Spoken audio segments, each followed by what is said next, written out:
I am a Welshman, a socialist. You're a fantasist. And you find me impossible. You cannot be trusted. Yet it is a quality I appear to share with every other health minister you've ever met. Dangerous. This is my proposal. Every hospital in this country will be nationalized.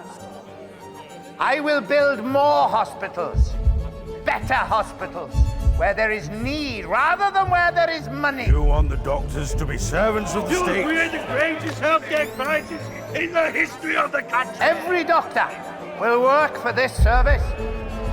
The National Health Service will start in 30 days on July 5th, 1948.